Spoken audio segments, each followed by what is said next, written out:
Greetings, my peeps, and welcome to the All Things Basketball Podcast with your boy GD.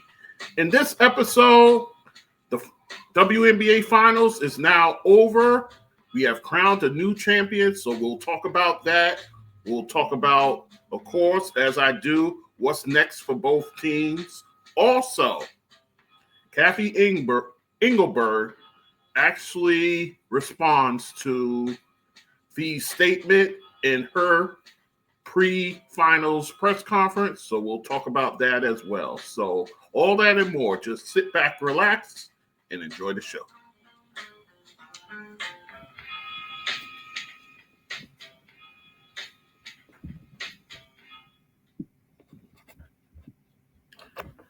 Okay, guys, it's your boy GD back with the All Things Basketball with GD podcast. And guys, the finals is now in the books for the WNBA. It was compelling, being that it ended up being a sweep, guys. But there were some compelling storylines that came along the way. So we'll talk about all that. But the Las Vegas Aces sweep the Phoenix Mercury, guys. All four games I watched. Exciting basketball. Very highly competitive. But in the end, the Aces get the hardware. So we will go through each game and we'll wrap it up from there. So, Las Vegas Aces, the 2 seed, guys. Remember, they came roaring into the playoffs with a 16-game win streak. So they're one of the last two standing. And the 4 seed, the Phoenix Mercury, who knocked off the likes of the defending champs, the New York Liberty, and then they would go on to beat the top team in the W throughout the entire season, the Minnesota Lynx. So you figure it's all lined up for them to take out the number 2 seed. Not so fast, my friend, as the great Lee Corso used to say.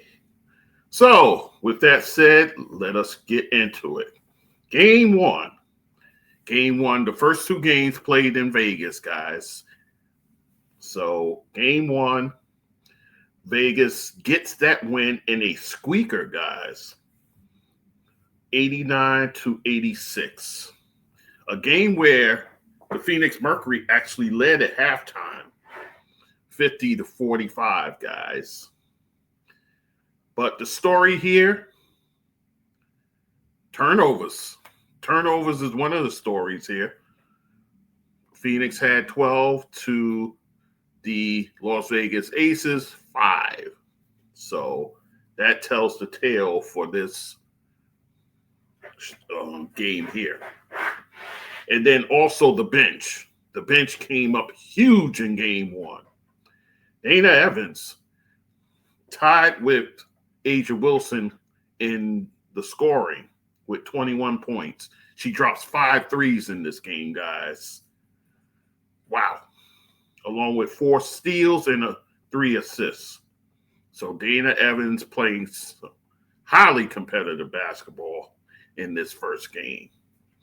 And then Jewell Loyd. Jewell Loyd, the embattled Jewell Loyd early in the season, but came into her own in the second half of the season. 18 points, 4 rebounds coming off the bench. And then, of course, you have A'ja Wilson with 21 points, 10 rebounds, 5 assists, and 2 blocks, guys. So that's your story for the Aces. And then for the Mercury, Kiah Stokes, 21 points. She drops 5 threes in this game, guys, along with 4 rebounds. Satou Sabally, 19 points for her, along with 4 rebounds, 4 assists. And then Alyssa Thomas, 15 points, 10 rebounds, 9 assists, just an assist short of a triple-double. And she missed two crucial free throws that would have got things close, but they were very crucial misses by Alyssa Thomas. And that may go, well, you can make the argument that kind of haunted her in the series, her missing those. Because if she makes them, you're talking about a whole new series, guys, where they steal a game in game one of the finals. But that wasn't to be. Aces get the victory. So we move on to game two. Game two, still in Vegas, and Vegas takes this kind of handily, 91-78. And again, guys, well, in the first quarter, Phoenix starts out hot, guys. 27-24 is their lead going into the second quarter, but then the Aces come to life, outscoring them 22-10, thus setting the stage for the rest of the game, guys. And then this one, Jackie Young, who had a quiet game one, explodes for 32 points, guys, along with 8 rebounds. And A'ja Wilson doing A'ja Wilson things, 28 points, 28 points, 14 rebounds, and 3 assists, guys, for the win. And even so much so, after the game, in talking after the game, A'ja kind of got on Jackie Young for her quiet game one, but it's a trust between those two. So she that's just her teammate kind of needling her, but let her know you got it in you to have these kind of games. So that's how that goes when they were talking to Holly Rowe, of course. And then for the Mercury, again, Kahleah Copper leading the way, 23 points, 3 rebounds. Satou Sabally with her 22 points and 9 rebounds. And then Alyssa Thomas, a quiet game. I think it's kind of a byproduct of game one where she missed the free throws, 10 points, 6 rebounds, 5 assists, and 3 steals. So the first 2 games in Vegas, the Aces take those. Setting the stage for game 3 in the Footprint Center in Phoenix, which I knew it was going to be tough sledding. I've been in that arena. I know the fans there can get crazy, and it galvanizes the team on the floor. So, this game, actually, the Aces were up 76-59 going into that fourth quarter. And then the Mercury come roaring back, guys. And so much so that they ended up tying the game late with a DeWanna Bonner jumper. And then with little time left, A'ja Wilson gets fed the ball. She goes to her spot, pulls up, and it rattles in, guys. So she hits the game-winning shot, the MVP doing MVP things, and that seals the victory, thus them winning. They did have a shot at it on the other end. They had about a shade under 2 seconds left, and it was kind of a tip play for DeWanna Bonner, and it rattled around, but it did not go in, guys. So the Aces steal one in Phoenix, 90-88. In this game, A'ja Wilson goes absolutely nuts, posting a career high in points, 34 points in the finals, guys, 14 rebounds, 4 assists, 3 blocks, and again, that game-clinching jumper. That, oh, by the way, she hit that over DeWanna Bonner and Alyssa Thomas, thus leading people to say she's the only player in basketball history to hit a game-winning shot over a married couple. So take with that what you will. But that was A'ja's story as far as game 3. Jackie Young, 21 points, 9 assists, 3 rebounds, 2 steals. And then Jewell Loyd coming off that bench, guys, 16 points, including 4 threes that she hit early in that second quarter, guys. So, again, Jewell Loyd giving them that spark off the bench. And for the Mercury, DeWanna Bonner, 25 points, 10 rebounds. Satou Sabally, she left this game in the fourth quarter, guys. She had a collision under the basket where she was going down, and then Kierstan Bell came in, and her kind of lower area hits Satou in the head, and thus giving her a concussion. So it was a freak play, but Satou Sabally out for the rest of this game, and what would end up being the case for game 4. She's out with that concussion, guys. Tough break for the Phoenix Mercury. She had 24 points along with 5 rebounds, 3 assists.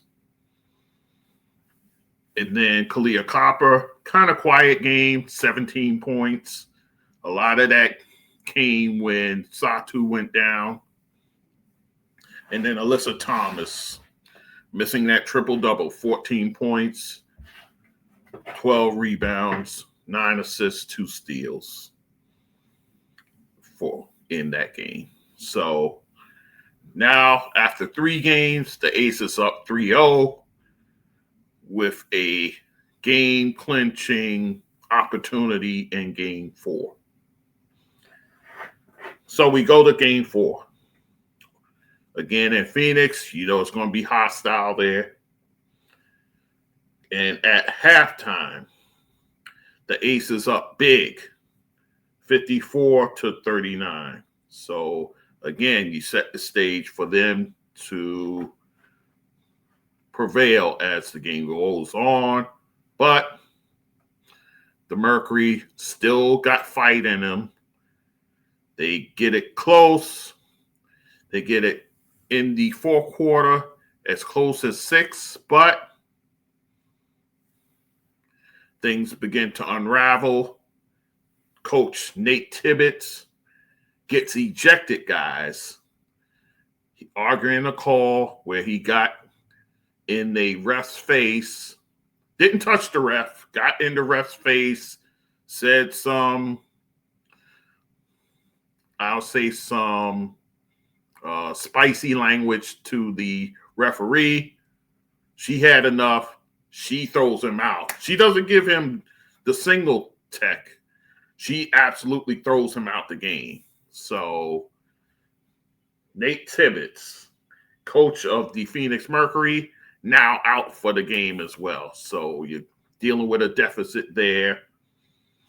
In comes Christy Tolliver to take over the coaching reins for the Mercury. And again, they got it as close as 6.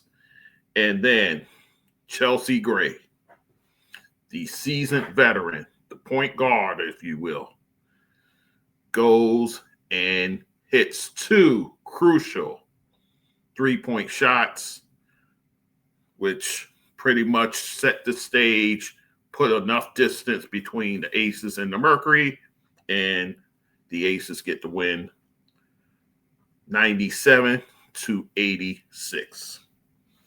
In this game, guys, A'ja Wilson, what more can we say about her? 31 points, 9 rebounds, 4 assists, 3 blocks, 2 steals. Absolutely filling up the stat sheet. Jackie Young with 18 points for her, 8 assists, 7 rebounds, so solid game all around.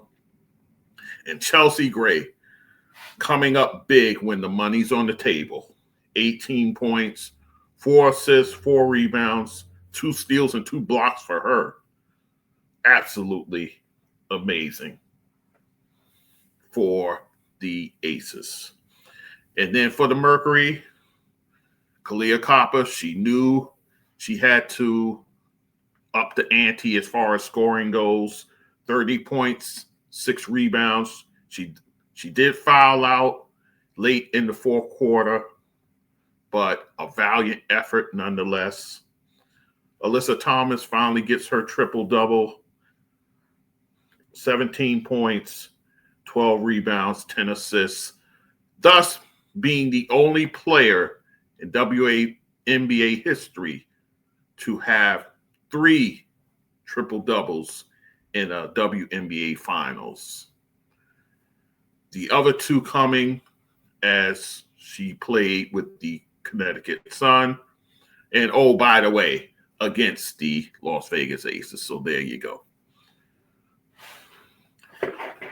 But also for Alyssa Thomas, kind of late in the second quarter, she crashes her elbow on a pick from Jewell Loyd, and she goes down hard, guys. Thus leaving the game.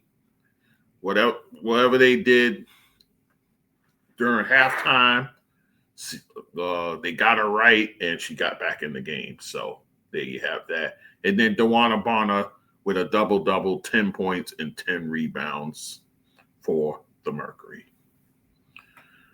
So the Aces get the victory and thus win the whole thing, winning the championship. A'ja Wilson, without any debate whatsoever, the Finals MVP for her heroics in this series, guys. Absolutely fantastic. And guys, just listen to her accolades, guys. 4 MVPs, 3 Defensive Player of the Year, 3-time champion within past 4 years. What more can you say about this young one who has not turned 30 yet and has this kind of resume? And of course, you know, the GOAT debates are on fire right now. Of course, talking about her versus a Maya Moore versus a Cynthia Cooper. I always have to add her in the conversation, guys, because she's the first superstar of the WNBA. If you want to be all honest, I understand. I get it. Lisa Leslie came in, then Rebecca Lobo. Cheryl Swoops did not play that first year, but Cynthia Cooper has to be added in the conversation when you're talking about GOATs. So there you have that. But A'ja Wilson has a outstanding resume. To be in the company of players like that, that in itself is a compliment to her game. So there you have that. And of course, you know, her family was there. Bam Adebayo, her boyfriend, you know, no more secrets, guys. It's out there. So he was there at the game. Of course, they have a warm embrace, and you could hear, because, you know, these people are so close to them as far as the mic and the camera. You could hear her saying, "Thank you for believing in me." And there you go. So Bam Adebayo supporting his woman in the WNBA Finals, guys. So, with that said, to the winners go all the accolades. I talked about A'ja Wilson. Chelsea Gray, now a 4-time champion, guys. 4-time champion and still head and shoulders the best point guard in the game, guys. I don't think there's any debate, but you do see a slowing down a bit of Chelsea Gray. So, she's how much more years she has in those knees, guys, because remember, she's had several injuries with those knees, but she trudges through, she fights through, and she came up big in that game 4, that's for sure. So somewhere along the line, you're going to have to think about a heir apparent to Chelsea, but for now, she's on the top of the mountain, guys. 4-time champion, getting 1 with the LA Sparks and then 3 with the Aces. So kudos to Chelsea Gray. Jackie Young, I call her the Klay Thompson of this dynasty run by the Aces. The silent assassin, but deadly on the court, guys. Absolute bucket and one of the more consistent players you'll find in the league. Jackie Young, a 3-time champion as well. Also, another 3-time champion, Kiah Stokes. Now, this year she's played less than what she's played in the past, but the time she was called upon, she did her job, and that's to get in there with those long arms and defend, and she did that.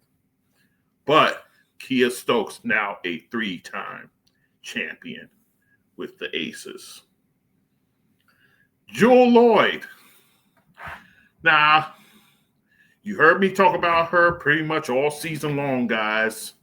She, again, embattled in the first half of the season for the Las Vegas Aces.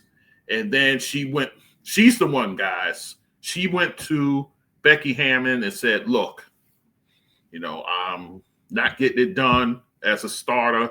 Let me head to the bench. And that move, guys, coupled with the 53-point blowout that the Aces sustained to the Minnesota Lynx, that set the stage for the turnaround where you saw them reel off 16 straight wins, guys. So kudos to Jewell Loyd. Now, that's how you tell a player is a team player. She could have easily sulked. She could have easily said, look, things not working out here. Let me pack my bags and trade me somewhere. No, for the good of the team, she went to the bench. So I give her tremendous credit for that, guys. And thus setting the stage for the Aces winning this championship. They don't win it without Jewell Loyd, guys. So kudos to her. And oh, by the way, as a side note, she is now 10-0. She has a 10-0 record, guys, in WNBA Finals. Wow. That's saying something, guys. Because, mind you, she's 1-2 already with the Seattle Storm and now with the Aces. Thus, her becoming a 3-time champion, guys. That's what Jewell Loyd has done in this game. And a future Hall of Famer, nonetheless. The Gold Mamba, 3-time WNBA champ. Also, guys, you have other, role players. You have Megan Gustafson. She's now a champion, guys. Cheyenne Parker-Tyus. Amazing story, guys. She gave birth in July. And then 2 months later, she was back on the court, guys, for these Las Vegas Aces. Didn't play a whole lot in the playoffs, but still a vital piece for this Aces team. Cheyenne Parker-Tyus now a WNBA champion. Kierstan Bell, another embattled player, guys. You know I'm hard on her. But she took the starter's role now, starting for the Aces with Jewell Loyd coming off the bench. So she played a role, guys. And thus now she is a 3-time WNBA champion with the Las Vegas Aces. And then Aaliyah Nye, the rookie. Didn't play much in the playoffs, but she played vital roles throughout the season for this Aces ball club. I think she'll be a vital piece in the future, guys, with her three-point shooting, the way she can get out there and defend as well, something that Becky Hammon truly values in her players. So I think she'll be vital for this team in the future. Aaliyah Nye, just coming into the league, a WNBA champion. And then last but not least, NaLyssa Smith and Dana Evans. I'll deal with Dana Evans first. Dana Evans traded from the Chicago Sky to the Aces. And guys, things wasn't too rosy on the way out, leaving the Sky for Dana Evans. Kind of got lost in the shuffle there. But she comes to the Aces, has a defined role, guys. And she was critical, especially in these finals, guys. Very critical for the Aces. It had the huge game one. Solid throughout the series, coming off the bench as well, guys.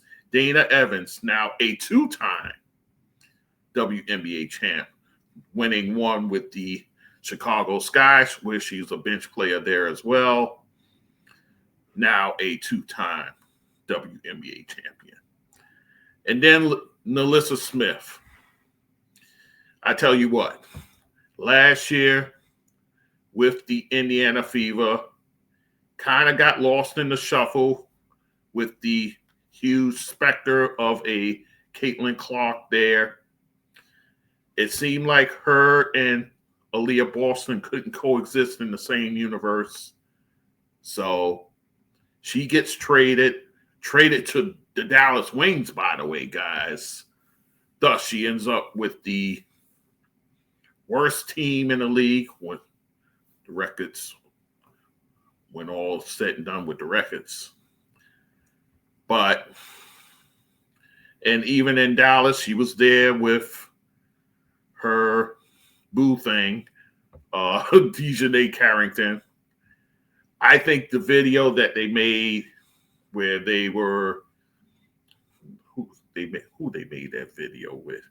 Was it with the Stud Buds? Anyhow, I think that video there kind of put the handwriting on the wall that she wasn't long for that team. Thus, she gets traded to the Aces. And I tell you what, guys, this trade too, along with Jewell Loyd heading to the bench, I think this turned their season around as well. NaLyssa Smith, I think people forget she was a top 3 pick in the WNBA draft. This coming out of Baylor, she was a talent, guys. So she had this in her. She goes to the Aces, and she's a solid contributor, guys. She is. So, and, you know, this is where it comes to A'ja Wilson and her leadership, where she's able to pull the best out of NaLyssa Smith. And she's had her moments in the playoffs. She had a crucial, huge game against her old team, the Indiana Fever. But NaLyssa Smith gets her first championship. And it wasn't as a bit player either, guys. She was a solid contributor to this ball club. So NaLyssa Smith, a WNBA champion. And last but not least, the coach, Becky Hammon. What more can you say about Becky Hammon? 4 seasons of coaching, 3 championships. She's only lost 1 playoff series in her 4 years with the Aces, guys. She has a 28-9 record in the playoffs, winning close to 76% of her games as a playoff coach. Becky Hammon, again, her making that move, putting Jewell Loyd on the bench, also bringing in a NaLyssa Smith to start next to A'ja Wilson. I think that turned their season all the way around, guys. So Becky Hammon, the best coach in the W. I don't think there's any debate whatsoever. And I saw it being said early in the season, oh, Becky should go. And I'm like, are you kidding me? And that's where we are now. When a Sandy Brondello cannot get her contract renewed, that's the kind of world we live in, guys. That's insanity. So imagine if, I can't even imagine, the Aces higher-ups, and big shout-out to owner Mark Davis, who has a franchise that's worth now, he bought it at $2 million, now it's worth $310 million. Talk about a bang for your buck. Wow. And then a person who really doesn't get credit, Nikki Fargas, their president, working behind the scenes, bringing in the players, trading this one, that one. She doesn't get a lot of credit, but Nikki Fargas, give her due, guys, as one of the movers and shakers in the front office who gets it done, bringing in the talent needed to be a champion. So big shout out to her. So with that said, that's it for the finals in a nutshell, guys. What's next for the Aces? Great organization, great coaching.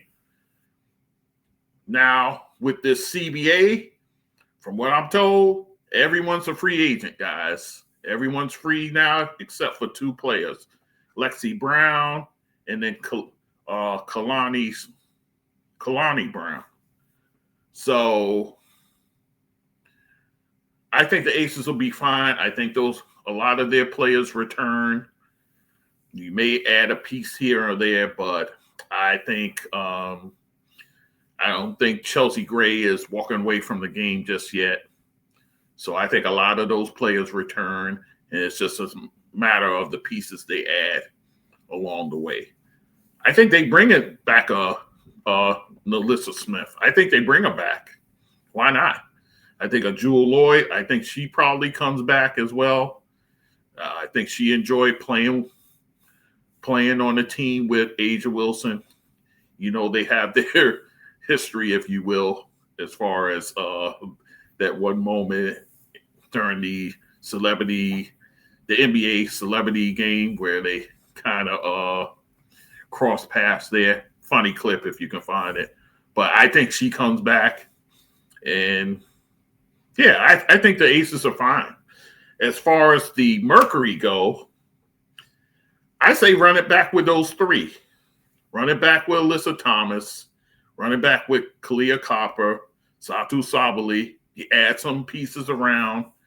I think they'll be fine. I think if they come back, they add a piece here or there, I think they'll be back in contention when all is said and done. So, so it should be a compelling offseason for both teams, but kudos to the Aces for winning their 3rd championship in 4 seasons, and kudos to Phoenix Mercury for getting farther than a lot of people thought they would And you got to give them credit for that. So there you go.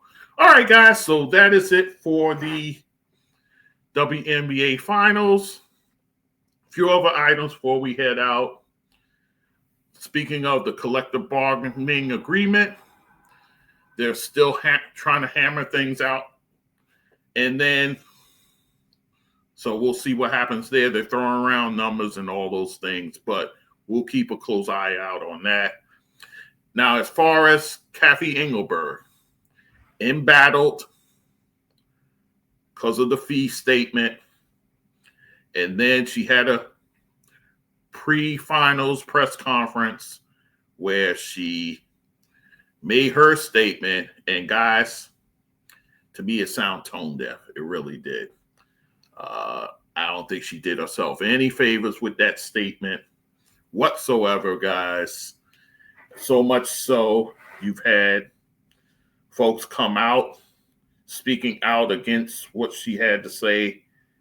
In fact, I will play for you some sound that I think speaks to what the tone deaf nature of what she said. So this is Sarah Kustok. Sarah, she covers the WNBA. She covers the NBA as well for the Brooklyn Nets, but she covers the WNBA as well. One of the excellent analysts of the game, guys. Here's what she had to say in terms of, let me play you some Cathy Engelbert sound.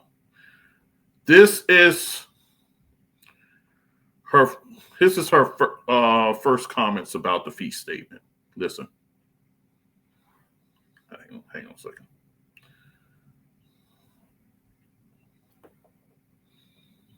Okay. You should be on your knees thanking your lucky stars for the race deal that I got. There's a lot of inaccuracy out there through social media and all this reporting. And so I think what's most helpful is to focus on, I have been in touch with Napheesa. We've exchanged texts. We're talking next week. So I think, obviously, a lot of reporting, a lot of inaccuracy about what I said or what I didn't say. And I will tell you, I highly respect the players. There's a lot of emotion and passion going on right now because we're in collective bargaining, we're in the WNBA Finals. And so I'll leave it there. I mean, I'm just obviously disheartened. I'm a human too. I have a family. I have 2 kids who are devastated by these comments. And so all I'll say is just, it's obviously been a tough week. And I just think there's a lot of inaccuracy. Do you in fact say that quote players should be? So that was Malika Andrews asking her about the statement, the one I blew up about her saying that the players should be on their hands and knees, thankful for the media deal that she got them. So there's that. And then what she said about her expecting to remain in her position. Listen to this. You're still the right voice and expect to continue to be commissioner beyond this CBA. Yeah, I certainly, that's another inaccurate statement out there that everybody agrees and thinks clickbait on. Obviously, I've never been a quitter. I'm entering my 40th year, actually this month, in business. Never been a quitter, never shied away from tough situations. I think leadership, the cream always rises to the top, and I've always been someone who believes in the fact that if there's things we need to fix, we're going to fix them. If there are things the players have a perspective on that they don't like that we're doing or I'm doing, we'll fix them, Malika. So I think there's a point in time when obviously there's a lot of, and I said emotion, passion, whatever you want to call it, about what's going on right now. The league has grown enormously over the last 5 years. It's incredible what these players have done day in and day out, and they deserve all the credit. But as I said, my staff and the staff of the teams and the owners in this league have made tons of investments to get to where we are today. And so I'm not going to shy away. I'm the commissioner of this league, the leader of this league. I think we've accomplished a lot, but we have a lot more hard work to do. There's so many more things we can do together, and I hope that the players see that. And I'm certainly, looking forward to meeting with them in the off season as we get to the next level, especially with so many great things that are going to happen in the off season. So do you feel that you're still the right? So that was another Malika Andrews question, asking her, does she feel she's the right commissioner for what lies ahead for the WNBA? Of course, she's going to say the right things. Of course she is. She's not going to quit, all those sort of things. I think she was kind of dismissive about the feelings about her. I think she was very dismissive in that regard. And, she comes from a business mindset. So that doesn't leave a lot of room for feelings and for, cozying up to the players and so forth. She basically works for the owners, guys. So she's going to come at it from that perspective. But you still have to have a modicum of respect for the product on the floor and the players. You have to have that. So much so, and I called it, guys. I called it on this show. She has to go out there and present one of those teams a championship. And the boos rained down on her. In Phoenix, by the way. It's not like as if it was in Vegas. This happened in Phoenix. And the crowd was absolutely not pleased with her whatsoever. So there is that. Then you have the statement about Caitlin Clark. So we'll look at that. Well, we'll listen to that. Hold on. Say that Caitlin Clark should be grateful she makes $16 million off the court, because without the platform that the WNBA gives her, she wouldn't make anything. And do you actually feel that way, that without this platform, players like Caitlin Clark wouldn't be making what they do off the court? Yeah, obviously, I did not make those comments. Caitlin has been a transformational player in this league. She's been a great representative of the game. She's brought in tens of millions of new fans to the game. Proud of what she's put on the court. Unfortunately, the injuries held her back from the full season this year. But again, I'm not going to get into every point, counterpoint. It's not productive here. We're here to celebrate the WNBA Finals. I think what Indiana just did was amazing with all the injuries they had and the everything they faced this year, bringing that to a Game 5 in overtime. But yeah, as I said, there's a lot of inaccuracies reported out there. And I certainly did not say that. Did you, in fact, say that Caitlin? So that's her denying what she said about Caitlin Clark, which is the only statement she denies. Everything else she pretty much had no vehement denial of, except for the Caitlin remarks, because she knows. I think she knows in her mind the Caitlin fandom will go absolutely nuts if they knew she said that about their dear player. So there you go. Okay, so reaction now. Again, Sarah Kusoff, this is her reaction to what was said. Hang on.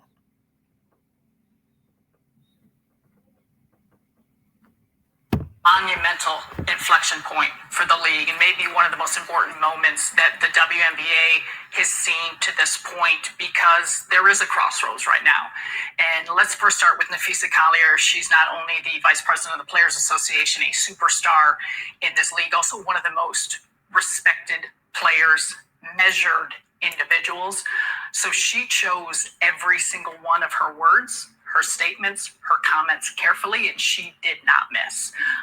Given the fact that she was backed up by pretty much every single player in the league, coaches in the league, and there's a variety of points we saw her hit on, but I think most importantly, note the fact that she said they met in February. We're sitting here in October.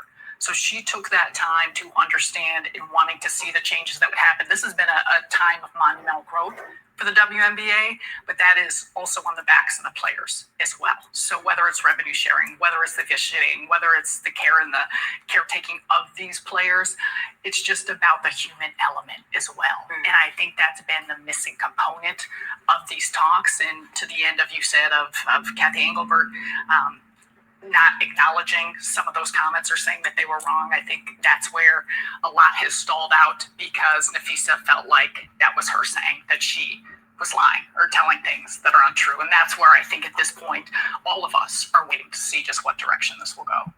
This is So that was Sarah's comments on what the commissioner had to say in that press conference. I agree wholeheartedly with Sarah here. I think, and she hit on a key point. The human element is missing in these conversations here. And that's a problem. That's a problem, guys. I don't care how you slice it. That's not good when you don't see these players here in their humanity as they try to negotiate this CBA. So that's an issue, guys. And then the great Lisa Leslie had, yes. She had a reaction, and I will play for you what she had to say. Lisa Leslie, a pioneer of this game, well respected, well beloved amongst players and anyone associated with the W. Here is her comments. Take a listen to this. They don't have those types of relationships where you could call an Angel Reese and say, hey, let me talk to you and help you through this moment. Let me help you. Let me fight for you. Let me step in and say, hey, Chicago, what you're doing, that's not right. That's not how you should treat our player. She should not be suspended because she said something in the media. Like, getting ahead of those things where you have a player and a person who's in office that's protecting these women. Although you may say, hey, yeah, even though we're in negotiation right now, the main thing is still to protect the house. But at the end of the day, protect the players, hear the players, and they should have a safe place where they can communicate that and it not be social media. And that's another reason why you know you're failing, because the players don't feel like they have your ear, so they're using social media to vent and to share what they're unhappy about. No, we didn't do that back in the day because we didn't have social media, but we had newspapers. We could have gone to the papers about things. But you know what? We had a Renee Brown. We had a person who'd come, who'd fly to us, who'd sit us down, who'd talk, who'd call us and say, hey, how can we help fix this? How can we work on this? Okay, we're here, you guys. Let us have a meeting. We have a private meeting. Guess where we are? We're in a place where loyalty and trust has been lost. And so what happens? All information is in the streets right now. It's in the streets. The WNBA right now, they don't have. Outstanding statement by Lisa Leslie. And that's where I, again, come back to the human element. And the Angel Reese thing, she's right. How did y'all let it get to a point where you suspend her for half a game, mind you? It just ended up messy. So, and loyalty and trust is now on the brink in this situation between your commissioner and the players. Not good at all. And then another statement she makes about the officiating problem. Before we get to that, here's her basic reaction to